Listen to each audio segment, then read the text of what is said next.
قرآن مجید کی تلاوت، ترجمہ، تفسیر، حدیث،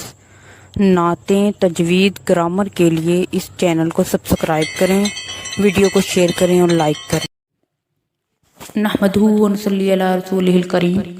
اما بعد فاعوذ باللہ من الشیطان الرجیم، بسم اللہ الرحمن الرحیم۔ آج کا ہمارا موضوع گفتگو ہے توبہ کی، پھر توبہ کی، پھر توبہ کر کے توڑ دی۔ مہربانی کر کے اس چینل کو سبسکرائب کریں اور ساتھ میں لگے بیل آئیکن کا بٹن دبائیں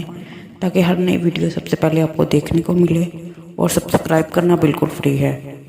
گناہوں کی معافی کے لیے گڑگڑا رہا ہے، بار بار اپنے رب کی رضا طلب کر رہا ہے، تو وہیں ایک طرف رات کے پردے میں کچھ سیاہکار اپنے گناہوں کی کالک بڑھانے میں مگن، احکام خداوندی کی خلاف ورزی کرتے ہوئے شراب نوشی، بدکاری، چوری چکاری جیسے گناہوں کا ارتکاب کرتے ہوئے اپنے چہرے چھپاتے ہیں، اور ہر نئی صبح ایک اجلا نقاب چڑھائے دنیا کی دھندوں میں گم ہو جاتے ہیں۔ بقول شاعر، جب بھی چاہتے ہیں اپنی پہچان چھپا لیتے ہیں، جب بھی چاہتے ہیں اپنی پہچان چھپا لیتے ہیں، اصلی چہرے پر ایک نیا چہرہ سجا لیتے ہیں۔ رات کی تاریکی جو ایک طرف بندے اور رب کے درمیان قرب کا موزوں ترین وقت ہے، وہیں ہر بد نفس کے لیے اس کے گناہوں کو ڈھانپنے والا سیاہ پردہ ہے، جس میں چھپ کر بڑا گناہ نگاہوں سے اوجھل ہو جاتا ہے۔ قرآن مجید میں ارشاد ہے کہ قل اعوذ برب الفلق، کہہ دیجئے میں پناہ مانگتا ہوں، اور اسی میں ایک آیت ہے وَمِن شَرِّ غاسق اذا وقب، رات کی تاریکی کے شر سے جب وہ پھیل جائے۔ غاسق سے مراد رات کی تاریکی ہے۔ قرآن میں بھی رات کی تاریکی کے شر سے پناہ مانگی گئی ہے،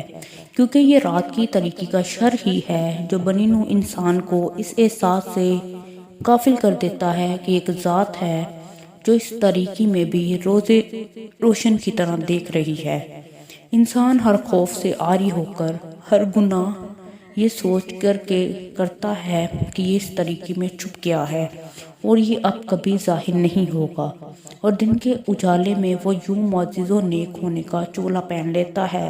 کہ جیسے کبھی کوئی گناہ کیا ہی نہ ہو، اور رات کے سیاہ پردے میں کیے گئے گناہوں کے کفارے کے طور پر دن میں نیکی کے دریا بہانے کی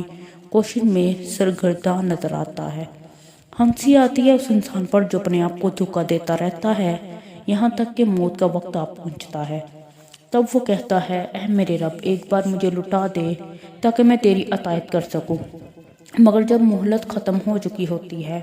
یہ رات کی خاموشی ہے جس میں کئی عزتوں کے جنازے نکل جاتے ہیں، تو کہیں زندگیوں کے چراغ گل کر دیے جاتے ہیں، کہیں رقص و سرور کی محفلوں میں خود سے بیگانہ لوگ اب ابلیس کو خوش کرتے نظر آتے ہیں، تو کہیں زندگی بھر کی پونجیاں بے دردی سے لوٹتے انسانوں کے لباس میں موجود جیسے اجالوں کی طاقت سے بے خوف نظر آتے ہیں۔ یہ رات اپنے سینے میں بہت سے بھیانک راز لیے جب صبح کی سرحد سے بچھڑتی ہے تو سورج یوں تمطراق سے اپنی روشنی بکھیرتا ہے جیسے ہر شے کو روشنی میں واضح کر دے گا، مگر نادان سورج جان نہیں پاتا کہ یہ بہروپیے لوگ ان ظاہری روشنیوں میں تو نہایت نکھر آتے ہیں۔ وہی لوگ جو رات میں سیاہکاریوں کے مرتکب ہوتے ہیں، دن میں مصنوعی اجالے پن کا سہارا لے کر دنیا کے سامنے آتے ہیں۔ گویا ایسے لوگ اس شہر کی زندہ مثال ہیں۔ رات کو پی لی اور صبح کو توبہ کر لی، رند کے رند رہے اور ہاتھ سے جنت نہ گئے، مگر یہ بھول جاتے ہیں کہ ایک اندیکھا کیمرہ تاریکی میں بھی ان کے ہر فعل کا گواہ بنتا جا رہا ہے، اور ہر نئے روز پھیلی رات کی تاریکی ان کے دن کے اجالے پن کو دیمک کی طرح چاٹ رہی ہے، اور ایک وہ مقام ہوتا ہے جب ان کے دلوں پر مہر لگ جایا کرتی ہے۔ یہ اللہ کے نزدیک اندھے، بہرے اور گونگے بدترین جانور بن جاتے ہیں، اور یہی وہ لوگ ہوتے ہیں جو ان سیاہکاروں کے باوجود اس دنیا میں معزز کہلاتے ہیں، عزتیں کماتے ہیں، مگر کیا واقعی یہ جنت بھی کماتے ہیں؟ اندر کے سیاہ اور باہر سے خوشپوش لوگ خدا کے نزدیک منافقین کہلاتے ہیں، اور منافقین ناپسندیدہ ترین درجہ میں ہیں، یہاں تک کہ منافقین کے لیے جہنم کے نچلے گڑھے کی وعید ملتی ہے۔ ایک آیت قرآن کا مفہوم یوں ہے، بے شک منافق اس روز جہنم کے نچلے گڑھے میں ہوں گے۔ استعمال مثبت انداز میں کیا گیا۔ صدق اللہ العظیم۔ مہربانی کر کے اس چینل کو سبسکرائب کریں تاکہ آپ کو آپ کو یہ ہر ویڈیو سب سے پہلے دیکھنے کو ملے، اور سبسکرائب کرنا بالکل فری ہے۔